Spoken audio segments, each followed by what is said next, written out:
नमस्कार, मैं हूं आयुष कुमार और आप देख रहे हैं 11 स्पेशल। एनडीए में सीट बंटवारा करीब करीब फाइनल हो गया है। वहीं बीजेपी की केंद्रीय चुनाव समिति की बैठक में उम्मीदवारों के नाम पर भी मुहर लग गई है। जल्द ही बीजेपी अपने उम्मीदवारों की पहली सूची जारी कर सकती है। देखिए कि सीट पर किसे मिल सकता है टिकट। एनडीए में सीट शेयरिंग का फॉर्मूला फाइनल। आजसू को 9 से 11 और जेडीयू को 2 सीट। जल्द जारी होगी बीजेपी प्रत्याशियों की पहली सूची। झारखंड में विधानसभा चुनाव की रणभेरी बजने के साथ ही एनडीए रेस है। एनडीए में न सिर्फ सीट शेयरिंग का फॉर्मूला करीब करीब फाइनल हो गया है, बल्कि 40 से ज्यादा सीटों पर बीजेपी ने उम्मीदवारों के नाम भी तय कर दिए हैं। दिल्ली में बीजेपी के केंद्रीय चुनाव समिति की बैठक में उम्मीदवारों के नाम पर मुहर लगी। अब जल्द ही उम्मीदवारों की पहली लिस्ट जारी हो सकती है। लेकर के हम लोग गए थे, केंद्र को हम सब ने पहुंचा दिया है और केंद्र उन सारी चीज़ों को समझा भी है। हम सब लोगों ने पूरी तरह से सब कुछ बताने का भी कोशिश किया है और आप सबको थोड़ी देर तो हो सके 1-2 दिन और इंतजार करना पड़े शुभ समाचार के लिए। धनवार बाबूलाल मरांडी, चंदन कियारी अमर बाउरी, सरायकेला चंपाई सोरेन, पोटका मीरा मुंडा, दुमका सुनील सोरेन, जगन्नाथपुर गीता कोड़ा, गुमला सुदर्शन भगत, खूंटी नीलकंठ सिंह मुंडा, घाटशिला बाबूलाल सोरेन, रांची नवीन जायसवाल, हटिया अजय नाथ शाहदेव, कांके कमलेश राम, हजारीबाग प्रदीप प्रसाद, बेरमो रविंद्र पांडे, मधुपुर गंगा नारायण सिंह, झरिया रागिनी सिंह, बोकारो बिरंची नारायण, बरकट्ठा अमित यादव, जमुआ डॉक्टर मंजू, बरही मनोज यादव, बगोदर नागेंद्र महतो, गांडेय मुनिया देवी, गिरिडीह निर्भय शाहबादी, निरसा अपर्णा सेन गुप्ता, सिसई अरुण उरांव, खिजरी रामकुमार पाहन, राजमहल अनंत ओझा, धनबाद राज सिन्हा, गोड्डा अमित मंडल, महागामा अशोक भगत, नाला माधव महतो, विश्रामपुर रामचंद्र चंद्रवंशी, गढ़वा सतेंद्र तिवारी, हुसैनाबाद कमलेश सिंह, भवनाथपुर भानु प्रताप शाही, सारठ रणधीर सिंह, पलामू आलोक चौरसिया या मनोज सिंह, बांकी शशि भूषण मेहता या कुशवाहा विनोद सिन्हा। बीजेपी ने कहा है कि न सिर्फ पार्टी के कार्यकर्ता को टिकट मिलेगा, बल्कि वे चुनाव जीत कर भी आएंगे। बहुत जल्द आपके सामने प्रत्याशी होंगे और जो भी कार्यकर्ता होंगे और चुनाव लड़ेंगे, चुनाव जीतेंगे। यार करिए ना, भारतीय जनता पार्टी पूरी मजबूती के साथ मैदान में होगी, एनडीए पूरे मजबूती के साथ मैदान में होगा और इसे ठगबंधन को विदाई देने के लिए हमारे प्रत्याशी सफल होंगे। एनडीए में सीट शेयरिंग का फॉर्मूला करीब करीब फाइनल है। आजसू को 9 से 11 सीटें मिल सकती है। आजसू की संभावित सीटें: सिल्ली, रामगढ़, गोमिया, ईचागढ़, मांडू, जुगसलाई, डुमरी, पाकुड़, लोहरदगा, मनोहरपुर। जमशेदपुर पश्चिम और तमाड़ से जेडीयू उम्मीदवार उतारेगा। जेडीयू के संभावित उम्मीदवार: जमशेदपुर पश्चिमी सरयू राय, तमाड़ राजा पीटर। बीजेपी के वरिष्ठ नेता चंपाई सोरेन ने दावा किया है कि विधानसभा चुनाव में बीजेपी अच्छा प्रदर्शन करेगी। झारखंड में बीजेपी सरकार बनाएगी। जो 14 सीटें हैं, ज्यादा कोल्हान से ही रास्ता जाता है राज्य का, कितना जीतेंगे इस बार? अच्छा, हम लोग जीतेंगे और पूरा झारखंड प्रदेश में अच्छा प्रदर्शन होगा और भारतीय जनता पार्टी का सरकार बनेगी। सूत्रों की माने तो बीजेपी कई पूर्व सांसदों को चुनाव मैदान में उतारने जा रही है, जबकि कुछ विधायकों का टिकट कट सकता है। जहां एक से ज्यादा दावेदार हैं, वहां सर्वे रिपोर्ट के आधार पर टिकट दिया जाएगा। बीजेपी की कोशिश झारखंड में कमल खिलाने की है। रांची से रुचि के साथ bureau report, news 11 Bharat. NDA में कौन कितने सीटों पर चुनाव लड़ेगा ये तो करीब करीब तय है, लेकिन इंडिया ब्लॉक में सीट शेयरिंग के फॉर्मूले पर सस्पेंस अब भी बरकरार है। यही नहीं, कई सीटों पर पेच भी फंसा हुआ है। मांडू सीट छोड़ने को जेएमएम तैयार नहीं है। देखिए रिपोर्ट। आईएनडीआईए में सीट बंटवारे पर सस्पेंस बरकरार। गुरुवार को सीट बंटवारे पर हो सकती है बैठक। एक और एनडीए में सीट शेयरिंग का फॉर्मूला करीब करीब फाइनल है। दूसरी ओर आईएनडीआईए ब्लॉक में अभी तक सीट बंटवारे पर बातचीत जारी है। जेएमएम पिछली बार से ज्यादा सीटों पर चुनाव लड़ना चाहता है। कांग्रेस भी ज्यादा सीटें चाहती है, जबकि आईएनडीआईए में अब की बार माले भी शामिल है। सीट बंटवारे पर गुरुवार को मुख्यमंत्री हेमंत सोरेन के साथ कांग्रेस के नेताओं की बैठक हो सकती है। आज अगर हो या कल हो, फिर वो लोग सब आ जाएंगे। तो एक तो गठबंधन का ऑन प्रिंसिपली तय हो जाए तो उसमें बहुत समय नहीं लगना। दो पार्ट है, एक तो सीटों का क्लियर हो जाए, क्योंकि लेफ्ट पार्टी भी ज्वाइन की है इसमें, तो ये इंडिया गठबंधन हो गया, 3 पार्टी से 4 पार्टी है। सीट शेयरिंग का फॉर्मूला फाइनल करने के लिए बातचीत जारी है, लेकिन सूत्रों के मुताबिक 43 सीटों पर चुनाव लड़ सकता है जेएमएम। 29 सीटों पर कांग्रेस, 5 सीट पर आरजेडी। सीपीआईएमएल को मिल सकती है 4 सीटें, लेकिन कई सीटों पर जेएमएम और कांग्रेस में पेच है। 2019 में बीजेपी के टिकट पर जीत दर्ज करने वाले जेपी भाई पटेल कांग्रेस में शामिल हो गए हैं, लेकिन जेएमएम ने मांडू सीट पर दावा ठोका है। जेएमएम के केंद्रीय महासचिव फागू बेसरा खुद मांडू सीट पर चुनाव लड़ना चाहते हैं। मांडू सीट झारखंड मुक्ति मोर्चा का परंपरागत सीट रहा है। झारखंड आंदोलन के समय से 1985 से लगातार वो सीट झारखंड मुक्ति मोर्चा के कब्जा में रहा है, और पिछले 2019 के चुनाव में भी झारखंड मुक्ति मोर्चा के खाता में था, और बहुत कम वोट के अंतराल से हम लोग पिछले चुनाव में हम लोग पीछे हो गए थे 5000 वोट से, और बीजेपी वहाँ से जीता था, और इसीलिए वो स्वाभाविक हक झारखंड मुक्ति मोर्चा का वो सीट है। आज भी हम लोग नंबर 1 है। आप देखेंगे तो विपक्ष का तो अभी तक गठबंधन भी नहीं बन पाया, लेकिन हम लोग लगभग सीटों पर तय कर चुके हैं, और जो भी नाम आएगा वो मैदान में जाएगा, और भारतीय जनता पार्टी के कार्यकर्ता उसको जिताने के लिए संकल्पित है। 2019 के विधानसभा चुनाव में 43 सीटों पर जेएमएम और 31 सीटों पर कांग्रेस चुनाव लड़ी थी, जबकि आरजेडी ने 7 सीटों पर उम्मीदवार उतारे थे। लेकिन अब की बार गठबंधन में माले भी शामिल है, जबकि सभी पार्टियां पिछली बार से ज्यादा सीटों पर चुनाव लड़ना चाहती है। यही वजह है कि सीट बंटवारे पर पेंच फंसा हुआ है। न्यूज 11 भारत के लिए रांची से राकेश और विपिन के साथ ब्यूरो रिपोर्ट। तो विधानसभा चुनाव की तारीखों के ऐलान के बाद से ही अलग अलग राजनीतिक दल पूरी तरह से तैयारियों में जुटे हैं। जहां एक तरफ एनडीए में फिलहाल सीट शेयरिंग का फॉर्मूला लगभग तय हो चुका, वहीं दूसरी तरफ इंडिया ब्लॉक में अभी भी पेच फंसा हुआ नजर आ रहा। हालांकि सूत्रों के हवाले से यह खबर आई कि 29 सीटों पर कांग्रेस चुनाव लड़ेगी, 43 पर झारखंड मुक्ति मोर्चा, नई पार्टी जो इंडिया ब्लॉक में शामिल हुई है, इस बार झारखंड में विधानसभा चुनाव साथ में लड़ेगी। माले, उन्हें भी शायद 4 सीटें मिल सकती है, लेकिन सस्पेंस इसलिए बरकरार है, झारखंड मुक्ति मोर्चा के नेता अब भी कई सीटों पर दावा कर रहे हैं, जहां कांग्रेस का कहना है कि हम वहां चुनाव लड़ना चाहते हैं। पेच फंसा है, मुश्किलें अभी भी बरकरार है। इन तमाम पहलुओं पर चर्चा करने के लिए हमारे साथ हमारा पैनल जुड़ा हुआ है। सबसे पहले अपने पैनल से आपका परिचय करा दें। कांग्रेस से हमारे साथ संजय सिंह जी जुड़े हुए हैं। संजय जी, बहुत स्वागत है न्यूज 11 भारत में। वीणा देवी हमारे साथ आजसू से जुड़ी हुई है। वीणा जी, बहुत स्वागत है न्यूज 11 भारत में। और प्रतुल शाहदेव जी हमारे साथ भारतीय जनता पार्टी से जुड़े हुए हैं। प्रतुल जी, बहुत स्वागत है न्यूज 11 भारत में। सबसे पहले कांग्रेस से सवाल करेंगे।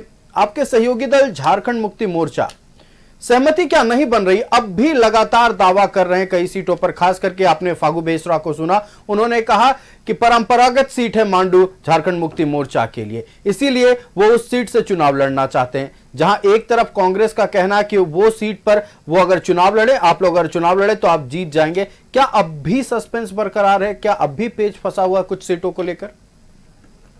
गठबंधन के राजनीति में जो सहयोगी दल होते हैं, आपस में जब सीटों के बंटवारे को लेकर मंत्रणा चलती है, बातचीत का दौर चलता है, तो चर्चा जो आपको सुनने में आता है आंचलिक स्तर पे, क्षेत्रीय स्तर पे, वो तो निश्चित तौर पे हम सुनते हैं, स्टूडियो में भी आप उसकी चर्चा कर रहे हैं, लेकिन निर्णय हमेशा होता है उस स्तर पे जहाँ पर निर्णय का अधिकार रहता है।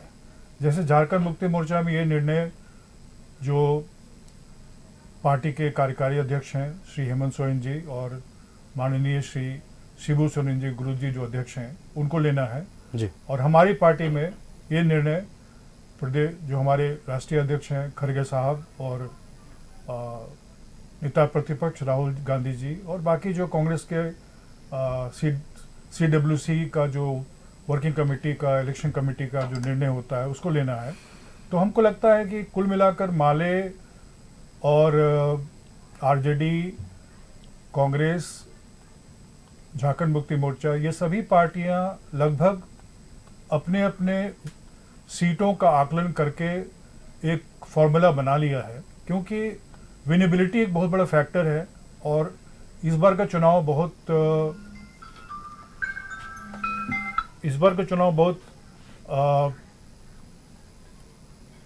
इंटरेस्टिंग इसलिए होगा क्योंकि इसमें प्रतिस्पर्धा होगा, इसमें एंटी इनकम्बेंसी और प्रो इनकम्बेंसी का जो नैरेटिव है उसको देखने को हम लोग को मिलेगा और ये भी हम लोग जानने को मिलेगा कि जो हम लोगों के द्वारा लगातार प्रयास किया गया है जमीनी स्तर पर, विशेषकर महिलाओं के बीच में एक संदेश देने का, और 60 लाख आज झारखंड की महिलाएं पंजीकृत हैं मुख्यमंत्री मैया सम्मान योजना के अंतर्गत, कि झारखंड का जो सबसे बड़ा सोच है वो ये है कि आधी आबादी को हम लोग सशक्त करें।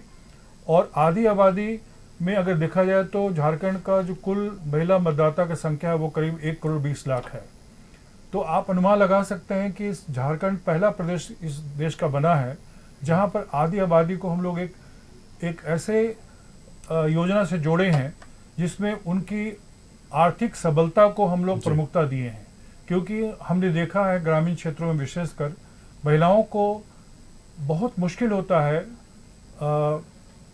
रुपए जुटाने में, बोलचाल की भाषा में बोल रहे हैं। उनके पास मनरेगा में अगर रोजगार हुआ या कहीं दिहाड़ी मजदूरी में काम मिला या सब्जी उब्जी बेच कर कोई पैसा कुछ कमा लिया, उसको अगर छोड़ दीजिए तो रोजगार के अवसर बहुत कम है। तो कुल मिलाकर हमको लगता है कि ये जो गठबंधन के बीच में, इंडिया गठबंधन के बीच में जो सीटों के बंटवारे को लेकर जो अभी चल रहा है विमर्श, वो बहुत जल्दी ही इसका पटाक्षेप होगा। लगभग सभी सीटों पर कहां कौन कौन लड़ेगा ये आपको पता चल जाएगा। बिल्कुल, बहुत जल्द सीटों का ऐलान भी हो जाएगा कि उम्मीदवार कौन होंगे, किसके खाते में, कौन सी पार्टी के खाते में कितने सीट गए, ये भी जल्द ऐलान हो जाएगा। कल कांग्रेस पार्टी झारखंड मुक्ति मोर्चा RJD की बैठक होने वाली है। कल मुख्यमंत्री हेमंत सोरेन भी इस बैठक में शामिल होंगे। उम्मीद है बहुत जल्द तस्वीरें साफ हो जाएंगी और तय हो जाएगा इंडिया ब्लॉक में भी कि कौन सी पार्टी कितने सीटों पर चुनाव लड़ेगी। भारतीय जनता पार्टी का रुख करते हैं बीजेपी, और अगर हम NDA की बात कर लें, अब क्या सब कुछ शांत है, सब कुछ तय हो चुका है कि कौन सी पार्टी कितने सीटों पर चुनाव लड़ेगी? देखिए, हम लोग के बीच में तो एक सैद्धांतिक सहमति बनी गई थी कि जो झारखंड की सबसे करप्ट सरकार है, हेमंत गवर्नमेंट जो है, वो 5 वर्षों तक जो चली, जिसमें 5 महीने अगर आप चंपई सोरेन का हटा दें तो 4 साल 7 महीने तक ये सबसे करप्ट सरकार थी पूरे झारखंड में, पूरे देश में बहुत कुविख्यात हुई। तो हमारे बीच सहमति जो बनी थी सभी घटक दलों में कि इस सरकार को उखाड़ फेंकने के लिए अगर कुछ एडजस्टमेंट करना हो, कुछ सैक्रिफाइसेस करने हो, तो हम उसके लिए भी तैयार हैं। और हमारे बीच जो गठबंधन का खाका था उसमें एकाध सीट पर कुछ दिन तक पेच फंसा हुआ था, पर वो सारा पेच सुलझा लिया गया। आयुष, जब हम बात कर रहे हैं या तो इस समय या कल तक इस जो खाका है हमारे गठबंधन का उसकी घोषणा हो जाएगी और ऑल इज वेल। हम आजसू और हमारे साथ जदयू सब चुनाव लड़ेंगे और हम अंतिम प्रयास कर रहे हैं कि लोजपा से, आज रामविलास पासवान जी की पार्टी के भी शीर्ष नेताओं से बात हुई थी, चिराग पासवान जी से भी हमारी वार्ताएं हुई हैं हमारे शीर्ष नेताओं की। तो हम कोशिश कर रहे हैं कि वो भी अगर हमारे फोल्डर में आ जाए तो एक सशक्त हम जो है वो ऑल्टरनेटिव इस गठबंधन को दे सकें। तो हमारे यहाँ कोई प्रॉब्लम नहीं है। लेकिन अगर आप इनके यहाँ देखें तो भाई इनके यहाँ तो इनके प्रभारी जो हैं कांग्रेस के गुलाम मीर साहब, उन्होंने तो कहा था कि कांग्रेस को सीटें जिताइए, हम रोटेशनल चीफ मिनिस्टर बनाएंगे, यानी कांग्रेस का भी मुख्यमंत्री बनेगा। तो इनके यहाँ तो जब झारखंड मुक्ति मोर्चा ने इस बात पर कड़ा प्रतिकार किया तो कांग्रेसियों ने चुप्पी साध ली। तो ये तो रोटेशनल सीएम वाले लोग हैं। हमारे हम हमेशा कहते हैं कि प्रदेश अध्यक्ष माननीय बाबूलाल मरांडी जी के नेतृत्व में चुनाव लड़ा जाएगा। मुख्यमंत्री का चयन हमारे यहाँ लोकतांत्रिक परंपरा से जो विधायक दल की बैठक होगी, केंद्रीय पर्यवेक्षक आएंगे, केंद्रीय संसदीय बोर्ड की मोहर लगेगी, केंद्रीय शीर्ष नेतृत्व की मोहर लगेगी, उसके बाद ये होगा। और अभी मैं सुन रहा था मैया सम्मान योजना की बात की, ये देश में पहली योजना थी।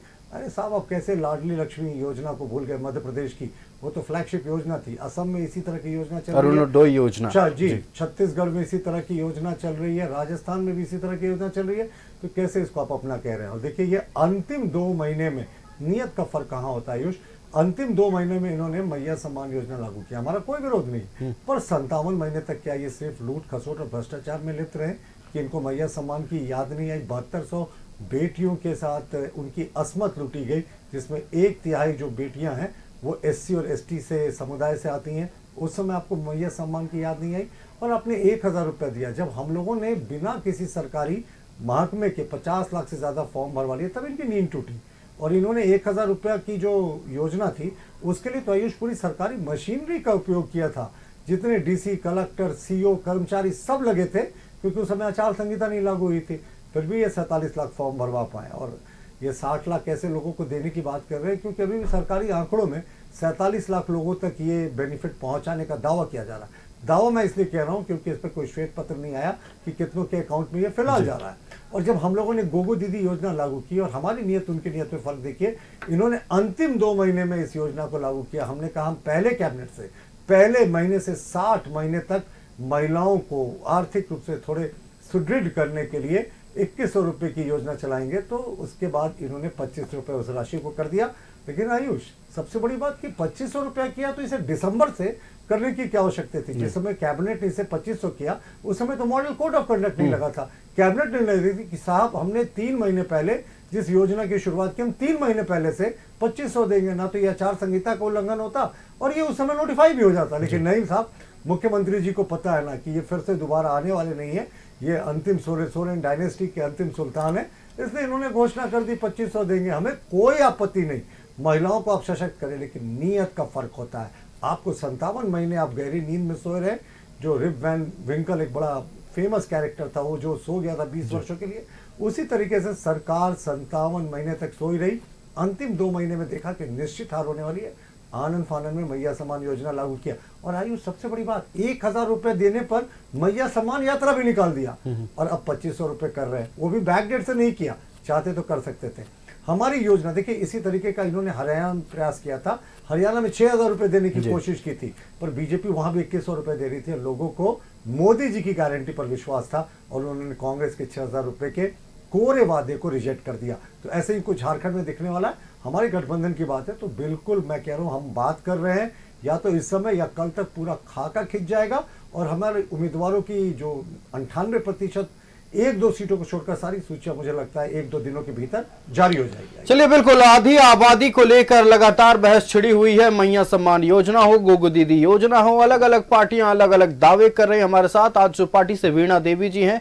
वीणा जी, आधी आबादी को लेकर इस वक्त जुबानी या कहें राजनीतिक जंग छिड़ा हुआ है, जहां एक तरफ झारखंड मुक्ति मोर्चा कह रही है कि हम महिलाओं के हित में काम कर रहे हैं। 1000 रुपए जो मैया सम्मान योजना के तहत दे रहे थे, उससे उस राशि को बढ़ाकर हमने 2500 कर दिया। भारतीय जनता पार्टी ने अपने पंच प्रण में पहले प्रण का जो उल्लेख किया, उसमें उन्होंने कहा है कि हम गोगो दीदी योजना के तहत हर महिला को 2100 रुपया देंगे। लेकिन सवाल यह है, आजसू पार्टी में इस बार विधानसभा चुनाव में आधी आबादी की कितनी भागीदारी होने वाली है? चूंकि आप आधी आबादी को रिप्रेजेंट कर रहे हैं, इसलिए यह सवाल आपसे है। जी, सबसे पहले तो सबको जोहार। आपका जो सवाल है कि आजसू पार्टी में कितनी महिलाओं को हम लोग, हमारी कितनी महिलाएं रिप्रेजेंट करेंगी विधानसभा वाइज, यही है ना कि कितनी महिलाएं चुनाव लड़ेंगे। तो ये निर्धारण हम किसी चैनल पे बैठ के तो मैं नहीं बता नहीं, ये पूरी तरह से ये नहीं कि कौन कौन सी महिलाएं प्रत्याशियों कितनी भागीदारी होगी, हम पूरी तरह से आयुष जी, ये सारे निर्णय जो होते हैं वो शीर्ष नेतृत्व के हाथ में होता है। और ये तो सत्य है कि झारखंड को जो निकम्मी सरकार है उसको बचाने के लिए सबसे पहले अभी सरकार बदलनी बहुत जरूरी है। कि आप देख लीजिए, हर मोर्चे पे सरकार विफल रही है। इन लोगों ने मैया सम्मान योजना को जितना पॉपुलर बनाने का प्रयास किया, उससे कई गुना ज्यादा इन लोगों ने अबू आवास को पॉपुलर बनाने का प्रयास किया था। इन लोगों को जब भी सरकार में भीड़ जुटाने जुटानी होती है तो एक नई योजना, मतलब मैं बता रही हूँ आप लोगों को, भीड़ जुटाने का ना नायाब तरीका है इनके पास। लगता है जैसे कोई इनको गाइड कर रहा है या कहीं से ये ज्ञान ले रहे हैं कि आप ऐसा क्या करें जिससे कि भीड़ इकट्ठा हो जाए। इनका अबुआ आवास से पहले सरकार आपके द्वार कार्यक्रम था। सरकार आपके द्वार कार्यक्रम में कोई आने वाले नहीं थे, क्योंकि वहां पे जो फॉर्म भराते हैं वो बोरे में बांध के गड्ढे में फेंक दिए जाते थे। तो इस बार इन्होंने क्या किया कि एकदम पूरे सभी लोगों को देंगे, एकदम एक एक घर में अबुआ आवास दिया जाएगा, हर एक प्रतिनिधि ने ऐलान कर दिया। और सुनिए कि जिस दिन आपका सरकार आपके द्वार कार्यक्रम होगा, संबंधित पंचायत में पहुंचकर, संबंधित जगह पे पहुंचकर आपको अपना फार्म भरना रहेगा। अगर आप उस दिन नहीं भरते हैं तो आपका पास नहीं होगा। कितनी बड़ी राजनीति, कितना बड़ा झूठ बोलते हैं ये लोग। फार्म भरा गया, एक एक पंचायत से 800 1000 फार्म आए, 1000 फार्म आए, और वहां पे उसके बाद इनका तुरंत में था, सरकार का 4 साल का पूरा कार्यकाल हुआ था, वहां पे इनको भीड़ जुटाना था। तब इन्होंने कौन सा नायाब तरीका ढूंढा कि भाई आप ग्राम सभा करके दे दीजिए 40-40 लोगों का नाम, वहां उनको प्रशस्ति पत्र मिलेगा और उसके बाद उनको वहीं से आवास आवंटित कर दिया जाएगा। ब्लॉक में गाड़ियां की कतार लग गई, भीड़ जुट गया, वहां पे ढोल नगाड़ों की बजने लगी, शंखनाद होने लगा, फूलों की वर्षा होने लगी। लोगों को नहीं मिला उन लोगों को अबुआ आवास जिनका नाम हमने दिया था। इस बात का साक्षी गवाह हम हैं कि हमने अपने ग्राम सभा में पारित करके दिया, वो 40 लोगों का नाम कहीं नहीं था, रैंडमली आपने किन्हीं को दे दिया। लेकिन इनकी भीड़ जुटाने की देखिए कितनी बड़ी आडंबर रहती है। अभी ये मैया सम्मान योजना लेकर आए, क्योंकि अब अबुआ आवास पुराना हो गया था, बालू की मार को लेकर अबुआ आवास कहीं ना कहीं फेल हो गया। अब बताइए, इतना आनंद फानंद में 3 महीना पहले इन्होंने अबुआ आवास को लॉन्च किया, अब अबुआ आवास कहीं कंप्लीट नहीं है। सब जगह 1 किस्त गया है, कहीं 2 किस्त गया है, कहीं पे तीसरे किस्त के लिए लोग कतार पे खड़े हैं। भाई प्रतिनिधि के यहाँ पहुंच रहे हैं कि दीदी कब आएगा पैसा। अब सरकार तो भाई अब है नहीं सरकार, अब हम किसका क्या जवाब दें। आने वाले दिन में अगर इनको अबुआ आवास को सचमुच में बताना था, कम से कम 1 साल पहले लॉन्च करना था। आपको मनसा ही नहीं था, आप सिर्फ और सिर्फ एक झूठ बोलकर, पहले भी आप जब चुनाव में गए थे, आप चुनावी रैली में झूठ बोलने की भी कोई लिमिट होती है। अनलिमिट झूठ बोला आपने कि हम बेरोजगारों को ये देंगे, चूल्हा खर्चा देंगे दीदियों को। अभी भाई साहब बता रहे थे कि हमने 60 लाख महिलाओं का इनरोल किया है, कि इन लोगों को पैसा हम दे रहे हैं, जबकि आप खुद ही कह रहे हैं कि हमारी महिला वोटर कितनी है, 1 करोड़ 20 लाख आपने कहा। लेकिन आपके चैनल्स के माध्यम से मुझे कल पता चला था कि 1 करोड़ 29 लाख महिलाएं वोटर हैं अभी। अब 1 करोड़ 29 लाख महिलाएं हैं। आपने तो कहा था हम हर दीदी को, क्योंकि महिला मतलब हर चूल्हा, हर घर में चूल्हा, तो आपने कहा था हर चूल्हे को 2000 खर्च देंगे। तो फिर अभी आपने इतना जो फूलों की बरसात करवा रहे हैं अपने ऊपर, आधी आबादी आधा कर दिया, संख्या को 60 में ले आए, तो अभी भी तो आपने पूरा नहीं किया। अभी की योजना, जिस मैया सम्मान पे आपको गर्व है, क्या उस मैया सम्मान में सब महिलाओं को आपने पैसा देने का कार्य किया? क्या सबको सशक्त करने का प्रयास किया? 1,29,000 महिलाओं में 60 मतलब आधा, आपने तो आधा को दिया। और आपने घोषणा अभी बाद में किया 3500। आपकी नियत सही होती तो शुरू से 3500 देते। गोगो दीदी के आने के बाद कोई भी चुनाव होता है, पार्टियां अपनी अपनी घोषणा करती है। घोषणा पत्र में बीजेपी ने जो भी कर रही है कि हम आने वाले आगामी दिन में, ये तो हर पार्टी का अपना अपना निजी सिद्धांत होता है। आप वर्तमान सरकार थे, आपके हाथ में था महिला आयोग, आपने गठन नहीं किया। महुआ मांझी जिससे पहले थी महिला आयोग की अध्यक्ष, जैसे ही वो राज्यसभा की सांसद बनी, महिला आयोग खत्म हो गया। मानव अधिकार आयोग नहीं है आपके पास, अल्पसंख्यक आयोग नहीं बनाया आपने। ऐसा कोई भी आयोग आप बताए जिसपे आपने सुरुचि ढंग से चलाया हो। तो आखिर झारखंड की जनता अपना न्याय मांगने, महिला थाना का क्या हुआ? कितनी महिला थाना अच्छे से चल रहे हैं? महिलाओं पे होने वाला प्रताड़ना को जाकर कहाँ बोले कि मैया सम्मान योजना में हमको 1000 मिल गया, हम सारी प्रताड़ना भूल जाए। मुख्यमंत्री जिस विधानसभा से आते हैं उस धूम का गंभीर आरोप लगाए सरकार पर, हर दिन कुछ ना कुछ दुष्कर्म। तो चलिए सत्ता पक्ष से ही हम जवाब ले लेते हैं। देखिए, लगातार सत्ता पक्ष से संजय जी ये कहा जा रहा था सत्ता पक्ष की ओर से कि नेता प्रतिपक्ष नहीं होने के कारण आयोग में हम अध्यक्ष पद पर नियुक्ति नहीं कर पाए हैं। 13 महीना बीत गए। अक्टूबर 2023 में झारखंड को सदन को नेता प्रतिपक्ष मिल चुका था, उसके बाद से 13 महीने का समय बचा हुआ था, फिर भी महिला आयोग को अध्यक्ष नहीं मिला। कई और आयोग हैं जिसको जी करेक्शन, महिला आयोग के अध्यक्ष के लिए नेता प्रतिपक्ष की आवश्यकता नहीं है। नेता नहीं, ये बात उन लोगों की ओर से कहा जाए। नेता प्रतिपक्ष की आवश्यकता 2-3 महत्वपूर्ण पदों पर है। एक लोकायुक्त होता है, दूसरा सूचना आयुक्त होता है, और ये 2 महत्वपूर्ण पदों पर नेता प्रतिपक्ष की आवश्यकता पर इन्होंने तो अधिकांश पदों को खाली रखा। और अब तो नेता प्रतिपक्ष काफी लंबे समय 13 महीने से मैं वही बता रहा था, खाली है, सूचना आयोग खाली है, यानी ट्रांसपेरेंसी की संस्थाएं खाली है। चलिए, इसी सवाल पर हम आ रहे थे। न्याय मांगने वाले आयोग भी खाली हैं। बिल्कुल, नेता प्रतिपक्ष होने के बावजूद संजय जी 13 महीने तक कई आयोग के पद खाली रखे गए, अध्यक्ष के पद खाली रखे गए। कारण क्या था? क्या जरूरी नहीं समझा गया सरकार की ओर से? सूचना आयुक्त और लोकायुक्त की जो नियुक्तियां होती हैं उसमें नेता प्रतिपक्ष और एक कैबिनेट मिनिस्टर मुख्यमंत्री के साथ जी उस समिति के लोकायुक्त में चीफ जस्टिस होता है, कोई मंत्री नहीं, हम चीफ जस्टिस सूचना आयोग में नहीं, हम अभी हम सूचना आयोग की बात आपने लोकायुक्त की भी बात नहीं, लोकायुक्त करवा रहे हैं हम।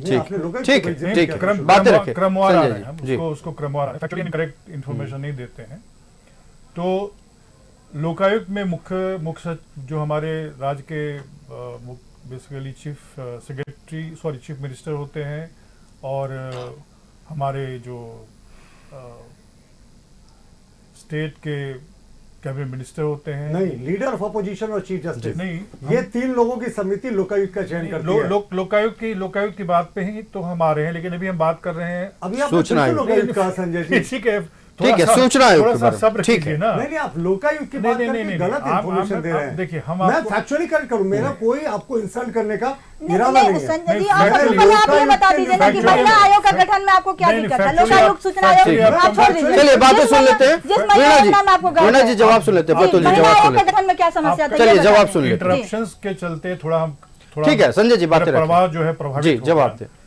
लोकायुक्त नियुक्ति में जो हमारे हाईकोर्ट के चीफ जस्टिस होते हैं वो उसके एक सदस्य होते हैं, साथ में मुख्यमंत्री होते हैं और नेता प्रतिपक्ष होते हैं। अब सही बताया, यही मैं बोलना चाह रहा था, लेकिन इंटरप्शन ठीक है, बात पूरी करें। प्रतुल जी बात सुन लेते हैं, जवाब सुन लेते हैं। थोड़ा सा उसको इतना सिंपल इन्फॉर्मेशन तो एक सीनियर ऑफिसर को हमेशा रहेगा जो लंबे समय तक ब्यूरोक्रेसी में रहा है। होता है कि सब कुछ ब्रिटानिका एनसाइक्लोपीडिया। नहीं, ऐसा नहीं है। मैं नहीं कह रहा, मैं इसको आप पे कोई आक्षेप नहीं लगा रहा हूं, मैं बस करेक्ट कर रहा हूं। प्रतुल जी ठीक है, अब जवाब सुन लेते हैं। कॉमन नॉलेज या सबको है ये इन्फॉर्मेशन।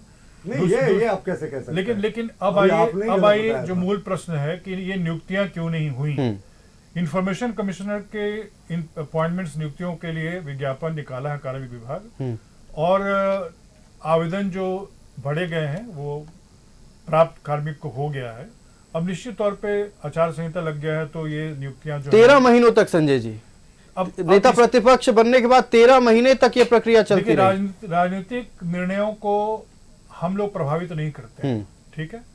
राजनीतिक निर्णय जो होता है वो डेफिनेटली जब निर्णय लेने वाला जो स्तर है उसको लेना होता है, तो वो अपना एक निर्णय को एक संदर्भ में लेता है। चलिए माना हमने किस समय लगा महिला आ रहे प्रतुल जी। नहीं, वीणा देवी जी का एक सवाल है। मैं एक फैक्चुअल ठीक है, बात रखिए। आदरणीय संजय जी को मैं सुन रहा था, उन्होंने कहा सरकार का राजनीतिक निर्णय होता नहीं। साहब, सरकार ने तो इसको दबा कर रखा था। हाईकोर्ट में एक PIL दाखिल हुई थी, हाईकोर्ट का डंडा जब चला तब सरकार ने। चलिए आते हैं, आपके पास आते हैं प्रतुल जी।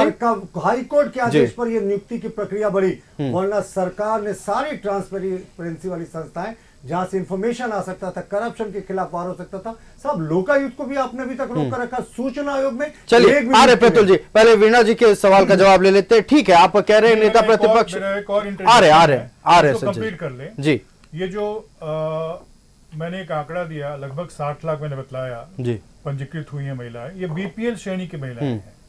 जो कुल मतदाताओं की संख्या है या जो हमारी जो महिलाओं की संख्या है उसमें 18 वर्ष की अधिक से उम्र के जो महिला होती है वही मतदाता होती है। इसलिए जो आंकड़ा है 1,29 लाख। लेकिन चुनावी घोषणा में तो आपने ये कहा था ना कि हम 2,000 रुपए चूल्हा खर्च देंगे। आपने ये नहीं कहा था कि हम BPL वालों को देंगे और जो गैस वाले हैं उनको नहीं देंगे। आपने कहा था हर एक महिला को देंगे। देखिए, आपके आदरणीय मुख्यमंत्री जी खुद स्वयं घोषणा करके मुख्यमंत्री बने हैं, तो उनका भी तो कुछ वक्तव्य का महत्व होगा। मानक होता है BPL पर प्रधानमंत्री आवास योजना मिलता है। अब तो BPL चल ही नहीं रही है, अब तो आपका राज कार्ड चल रहा है। BPL कब का खत्म हो चुका है। BPL पर आपको खाद्य सुरक्षा अधिनियम के अंतर्गत खाद्य मिलता है। तो बेसिकली इस बात को समझना चाहिए कि BPL राष्ट्र स्तरीय एक मानक है। तो ठीक है, आप ये बता दीजिए कि BPL में कितनी महिलाएं? नहीं, देखिए मानक की बात तब होती है ना जब घोषणा में उस बात का उल्लेख किया गया। ठीक है, BPL की कितनी महिलाएं हैं ये अब चलिए ठीक है, आप BPL का जिक्र कर रहे हैं और लगातार विपक्ष ये सवाल पूछ रही है कि BPL को तो देते हैं। जी बिल्कुल, BPL को ही दे देते हैं। मैया सम्मान योजना आने के बाद जवाब सुन लेते हैं। वीणा जी जवाब सुन लेते हैं, संजय जी का जवाब जी बताइए संजय जी। देखिए, BPL तो ऐसा मानक है जो राष्ट्रव्यापी है। झारखंड अपने से उसका मानक जो होता है उसको परिवर्तित नहीं कर सकता है। तो झारखंड में जो BPL का जो प्रतिशत है वो करीब आपको जानकारी होगा 49% के आसपास हमारे यहाँ BPL। टोटल आबादी की बात में कर रहा हूँ। तो ये तो आप जान रहे हैं कि लगभग झारखंड की जो कुल जनसंख्या है वो लगभग आधा जो है वो बीपीएल श्रेणी में आता है। तो उसी अनुपात में आप महिलाओं को भी देख सकते हैं, पुरुषों को भी देख सकते हैं। ठीक है। अब हमारा जितना योजना है भारत सरकार का हो, जो भारत सरकार के द्वारा चलाया जा रहा हो, भारत सरकार के द्वारा संपोषित हो, राज्य सरकार की योजना हो, सब में हम लोग को बीपीएल को ही लेके चलना पड़ता है और बीपीएल को ही हम लोग देते हैं।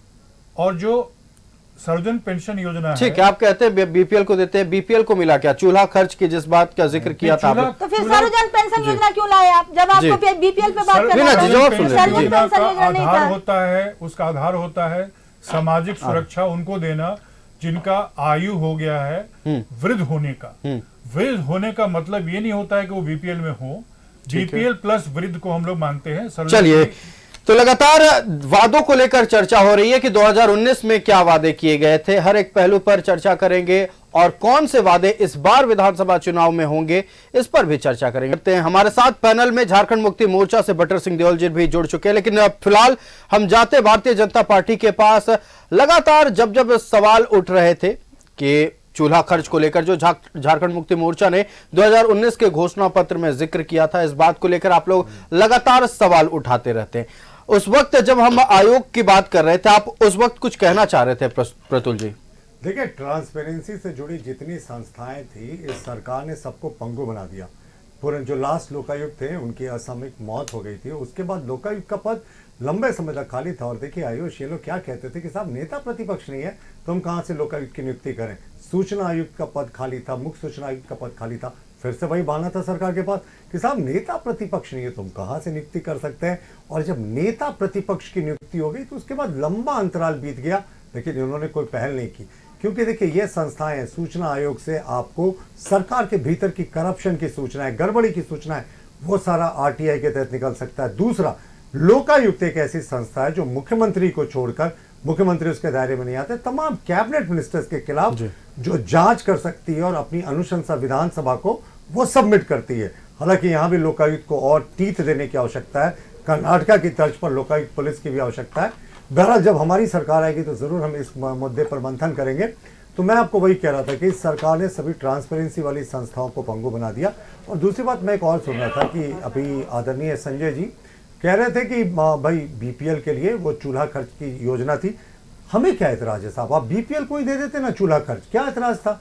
तो आपको तो 60 इंस्टॉलमेंट देने चाहिए थे, पर आपने क्या किया, चूल्हा खर्च नहीं दिया। चूल्हा खर्च के अतिरिक्त इनके निश्चय पत्र में लिखा हुआ है गरीबों के अधिकार में कि हम हर एक गरीब परिवार को 72,000 रुपये सालाना की अनुदान राशि देंगे। उसका क्या हुआ साहब? आप तो अब आपका 59वां महीना हो जाएगा जब सरकार का चुनाव, इस सरकार का कार्यकाल खत्म होगा, 59वें महीने तक आपने 72,000 रुपये को दबा दिया, आपने तो दिया ही नहीं। देखिए, गुरुजी क्रेडिट योजना का क्या हश्र हुआ, मैं कल अखबार में पढ़ रहा था, उसकी कतरन भी मेरे पास है, आप बोलेंगे तो मैं दिखा दूंगा। 20,000 लोगों ने फॉर्म इसका फिलअप किया, लेकिन स्क्रूटनी में सिर्फ 250 फॉर्म्स आए, क्योंकि इन्होंने जो एसओपी बनाया था वो इतना टेक्निकल और पेचीदा बना दिया था कि लोग अप्लाई नहीं कर पाए। अब सरकार की नींद टूटी और सरकार इस पे करेक्शन करने सोच रही है। लेकिन सोचिए, ये एडमिशन का सेशन तो निकलता जा रहा है, अब हम अक्टूबर में आ गए और ये मोस्टली एडमिशन जुलाई से सितंबर के बीच में होते हैं।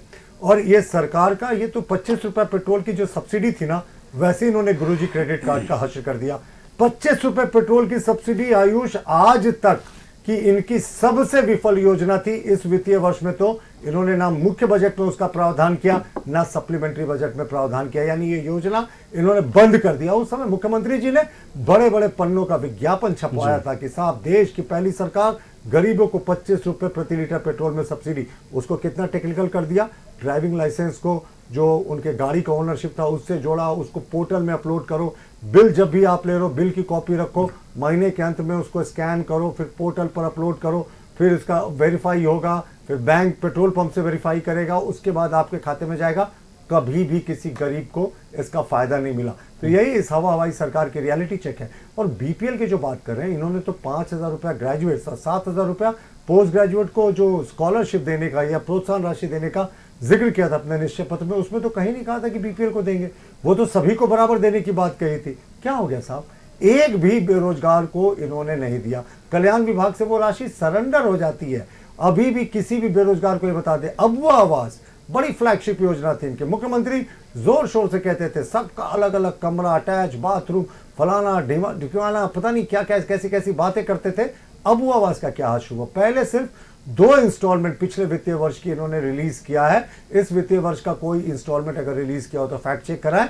और मैं तो लाइव टीवी में बार बार चैलेंज करता हूं, ये जब भी अबुआ आवास की बात करते हैं, 5 वर्षों में एक अबुआ आवास बता दे, एक प्रखंड का, एक पंचायत का, एक गांव का, जिसमें गृह प्रवेश करके लोग रह रहे हैं। 5 वर्षों में सरकार ने लूट कर क्या खेला खेला वो तो किसी से छिपा नहीं।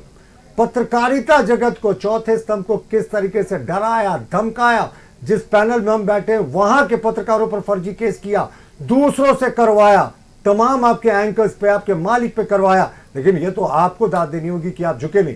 तो ये सरकार तो इसी तरीके से दमनकारी नीतियों पर चलने वाली है, प्रजातंत्र पर इसको विश्वास ही नहीं है। और जितना भी रेवड़ी बांटना था, मुख्यमंत्री जी ने अपने करीबियों या अपने सगों को बांटा। कहाँ किसी आदिवासी मूलवासी को कोई लैंड लीज या मिनरल लीज मिलने की बात हम लोगों ने सुनी है? कभी किसी को कुछ नहीं मिला।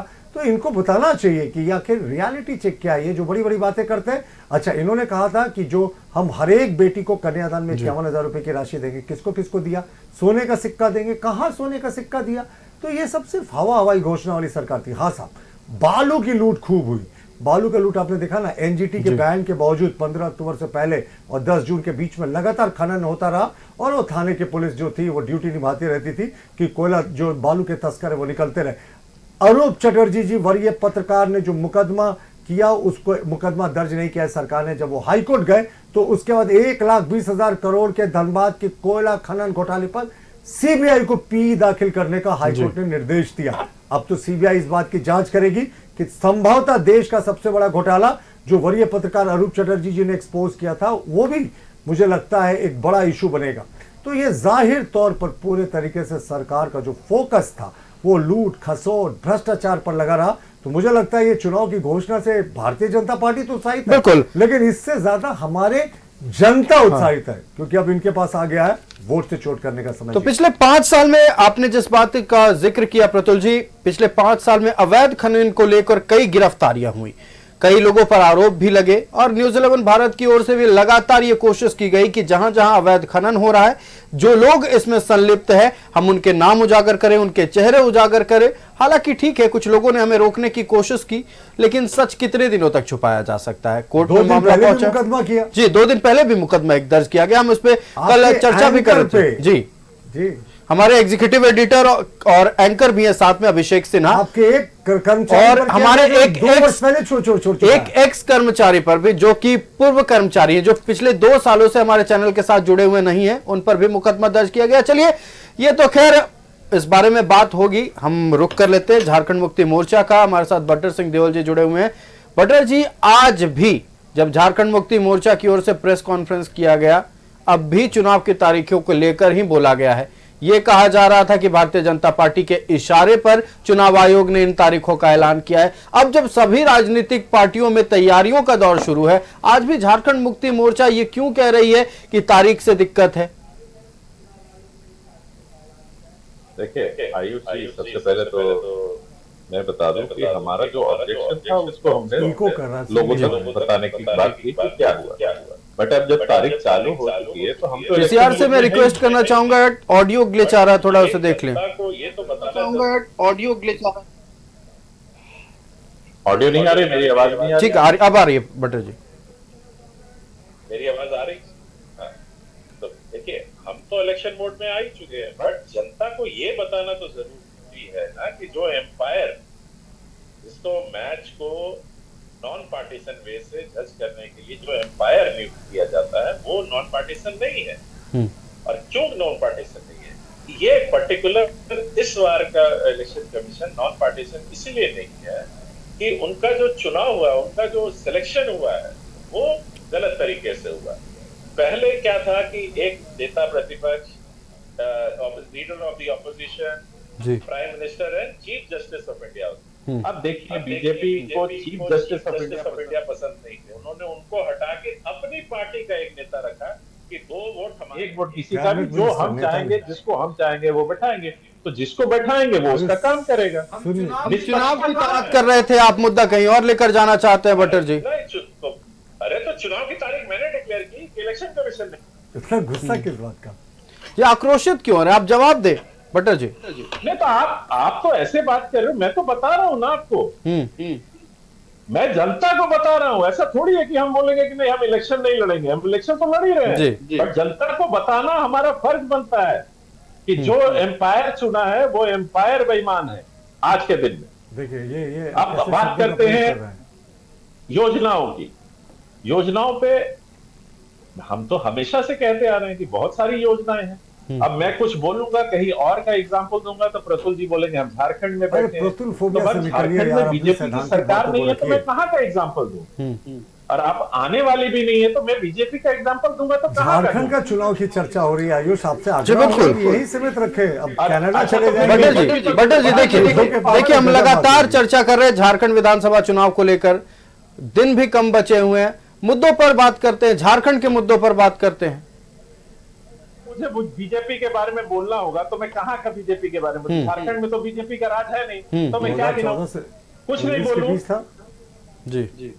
झारखंड का राज हो रहा है ना, तो मतलब देश की राजनीति से कोई मतलब नहीं है, तो मोदी जी को नहीं आना चाहिए यहाँ पर, यहाँ के नेताओं पे छोड़ देना चाहिए, आपका मतलब है? आपने क्या पूछा? देखिए हम सवाल कुछ और कर रहे हैं, जवाब आप कुछ और दे रहे हैं बटर जी। हम बस ये पूछ रहे हैं कि तारीखों से क्यों दिक्कत है, इसका जवाब दे दे। से दिक्कत था कि हमने कहा था कि जो पर्व है उसके बाद होना चाहिए। हरियाणा में उसके लिए किया भी उन्होंने। महाराष्ट्र के जब इलेक्शन नहीं करवाए थे तो इलेक्शन कमीशन ने अपने मुंह से कहा था कि वहां पर पर्व है इसलिए हम साथ में नहीं करा रहे हैं। तो आज क्या मजबूरी हो गई थी? मैं तो ये इलेक्शन कमीशन से पूछना चाहता हूँ ना, कोई मजबूरी? पहले तो उन्होंने कहा कि इस के चुनाव टाले गए थे कि नहीं टाले गए थे, आप हाँ या ना बोल दीजिए। देखिए टाले गए थे नहीं टाले गए थे ये सवाल नहीं है, आप तो अब भी तारीख की बात कर रहे हैं जब तमाम राजनीतिक दल अपने पार्टी के अंदर मंथन कर रही है। अब लगातार अलग अलग गठबंधन में सीट शेयरिंग का, एनडीए में तो लगभग फॉर्मूला तय तक हो चुका है, आप लोग अब भी उस पर बहस कर रहे हैं। भी लगभग तय हो गए जी। हमारी सीट शेयरिंग की बातें चल रही है, बट ये मुद्दा हम मरने थोड़ी देंगे कि एक एम्पायर जो नॉन हार के बहाने तो अभी से इनको ढूंढने ही पड़ेंगे ना। हम इलेक्शन लड़ रहे हैं, और अभी से इलेक्शन कमीशन सब कुछ कर रहे हैं, लेकिन जनता को दिमाग में होना चाहिए कि एम्पायर बेईमान है, एम्पायर एक पार्टी को नहीं, जनता के दिमाग में ये होना चाहिए कि झारखंड मुक्ति मोर्चा हारी तो क्यों? क्योंकि चुनाव आयोग बायस। देखिए एक सवाल देखिए आज आपके केंद्रीय महासचिव सुप्रियो भट्टाचार्य ने प्रेस कॉन्फ्रेंस करते हुए यह कह दिया था कि हमें डर है कहीं हरियाणा वाली परिस्थिति झारखंड में ना हो जाए। कौन सी परिस्थिति की बात कर रहे हो? अभी तो चुनाव शुरू भी नहीं हुआ है और हरियाणा वाली परिस्थिति, किस परिस्थिति की बात कर रहे थे आप लोग? किस परिस्थिति की बात कर रहे थे? 14 लाख वोट एक्स्ट्रा ऐड मत हो जाए झारखंड की फाइनल पोलिंग के बाद, है ना? गजब। जिस दिन वोटिंग थी 1 तारीख को वोटिंग थी, उसको 5 तारीख किया गया क्योंकि 5 तारीख को किसान निधि के 6-6 हजार रुपए किसानों के खाते में जा रहे थे। ये आचार संहिता का उल्लंघन नहीं है कि आप वोट करा रहे हैं 5 तारीख को और सुबह 8 बजे उस किसान के अकाउंट में मोदी जी 6,000 रुपए मुझे लगता है बहुत देर से वो बहाने बना रहे हैं, उनसे चुनाव पर बातें करें आयुष। हम लोग देखिए हम चुनाव पर बात करें प्रतुल जी, हम चुनाव पर ही बात करें और चुनाव रिलेटेड बात ही करें, सवाल भी उससे ही रिलेटेड था। हरियाणा वाले सवाल को हमने इसलिए पूछा क्योंकि आज जब प्रेस कॉन्फ्रेंस झारखंड मुक्ति मोर्चा की ओर से किया गया, हम ये उम्मीद कर रहे थे सीट शेयरिंग को लेकर बातचीत की जाएगी। हम उम्मीद कर रहे थे कि जो पहली सूची है जेएमएम के प्रत्याशियों की वो जारी होगी, लेकिन अचानक से सुप्रियो भट्टाचार्य कहते हैं कि हमें डर है कि हरियाणा वाली परिस्थिति ना हो जाए, इसीलिए सवाल हमने झारखंड मुक्ति मोर्चा से किया है। तो हरियाणा वाली परिस्थिति तो भाई सबसे बड़ी बात है। देखिए हरियाणा की परिस्थिति तो मैंने बता दी ना, इलेक्शन डेट डिक्लेयर होने के बाद भी एक्सटेंड होता है, ये हरियाणा की परिस्थिति है। 4 दिन हुआ ना, किसकी चिट्ठी पे हुआ था? किसने मांगा था कि उसको 4 दिन एक्सटेंड कर दीजिए? बीजेपी की। और जब हमने झारखंड डेट बढ़ाने की मांग तो आप लोग भी कर रहे हैं। पर्व त्योहार कांग्रेस ने कहा था पर्व त्योहार के बाद कीजिए, पर्व त्योहार के बाद चुनाव हो रहा है। कांग्रेस के बाद तो मान लिया इलेक्शन कमीशन ने, क्यों परेशानी हो रही है इनको? ये भी तो प्रूफ हार का डर ना सर चढ़कर बोल रहा है आयुष, इनके चेहरे पर दिख रहा है। अभी से बहाने खोज रहे हैं, हरियाणा वाली स्थिति की बात कर रहे हैं, ईवीएम पर ठीकरा फोड़ेंगे। हम आजसू का रुख कर लेते हैं। वीणा जी बहुत देर से कुछ कहना चाह रही थी, जब से हमने महिला आयोग की बात की और अब वो आवास पर भी जब बात हो रही थी तो वीणा जी कुछ कहना चाह रही थी। वीणा जी बातें रखिए। जैसे अभी बटर सिंह जी बोल रहे थे कि हमारे पास बहुत सारी योजनाएं हैं, बहुत सारी योजनाएं हैं, तो फिर जब भी कोई परिचर्चा में आता है तो सिर्फ मैया सम्मान योजना पे क्यों बात करते हैं? आप युवाओं के लिए क्या योजना लेकर आए उस पर बात कीजिए। आपने युवाओं को क्या दिया 5 साल में उस पर बात कीजिए। आपने यहाँ के बच्चों के लिए क्या किया उस पर बात कीजिए। यहाँ की सुरक्षा के लिए आपने क्या किया? झारखंड की जो सुरक्षा थी, कानून व्यवस्था थी, उसके लिए आपने क्या किया? आप क्यों नहीं बात करते हैं? और मैं महिला आयोग पे ये बोलना चाह रही थी कि चूंकि लोकसभा चुनाव के हो चुके करीब 6-7 महीने हो गए, अभी कल्पना सोरेन जी का बाहर आया भी 6-7 महीने हो गए। वो आई थी महिला दिवस के दिन पे, उनका एक बहुत अच्छा स्टेटमेंट आया था। उम्मीद जगी थी कि झारखंड की कोई महिला आई है जिन्होंने महिलाओं के बारे में सोचा, लेकिन जैसे ही उनके पति बाहर आते हैं माननीय मुख्यमंत्री जी, वो पूरे झारखंड को भूल जाती हैं। बस उनको ये याद है कि हम सोरेन परिवार की बहू है और हमको उसी पे कॉन्सेंट्रेट करना है। कल्पना जी का बाहर आया हुआ भी 6 महीना हो गया। साहब आपने क्यों नहीं कराया? महिला आयोग का अध्यक्ष कल्पना सोरेन जी भी करा सकती थी, क्यों नहीं करा? आज महिलाओं के मैया सम्मान की याद आ गई। हमारे समाज की प्रथम गुरु जिसको हम मानते हैं आंगनबाड़ी सेविकाएं, पता है उनकी मांग, मैंने उस दिन गई थी, मैं उनकी मीडिया ये पे गई थी धरने पे, मैंने उनका मांग पढ़ा, मेरे आंख में आंसू छलक गया कि उन्होंने जो भी मांगा है सच मांगा। ये सरकार की सपने होने चाहिए। उन्होंने मांगा आंगनबाड़ी मॉडल होना चाहिए, ये सरकार का सपना होना चाहिए या वहाँ के शिक्षक का होना चाहिए? उनकी मृत्यु के बाद उनके आश्रितों को नौकरी दिया जाए, क्या ये गलत है? आज हमारी प्रथम गुरु सड़क पर हैं, उनके सम्मान पे सरकार क्यों नहीं बात करती है? बात कीजिए उनके सम्मान पर आप। महिला जो आपके सहायक पुलिस कर्मचारी थे उसमें भी महिलाएं थी, कोई गर्भवती महिलाएं थी, कोई दूध पिलाती धात्री महिलाएं थी, जिनका सामान उठाकर वहां से फेंक दिया गया मोराबादी मैदान से, जहां बाथरूमें बंद कर दी गई, टॉयलेट्स बंद कर दिया गया ताकि वो यहाँ से प्रदर्शन ना करें। और जब वो मुख्यमंत्री आवास पहुंचते हैं तो मैया सम्मान योजना देने वाली सरकार लाठियों से उनका स्वागत करती है। तो फिर आप सिर्फ मैया सम्मान योजना के सहारे अगर सोच रहे हैं कि झारखंड की आधी आबादी और झारखंड के युवाओं को जो आपने ठगा है वो भूल जाएंगे, तो याद रखिए झारखंड की जनता है और सचमुच में समझदार हो गई है, क्योंकि लाठियां इतनी बरसाई हैं आपने साहब कि अब लाठी खा खा के लोग कितना वोट देंगे आपको। तो अब वक्त है जवाब देने का। आपसे जब पूछा जाता है तब आप कहते हैं इलेक्शन कमीशन को आपने अपने कब्जे में कर रखा, ईवीएम को कब्जे में कर रखा।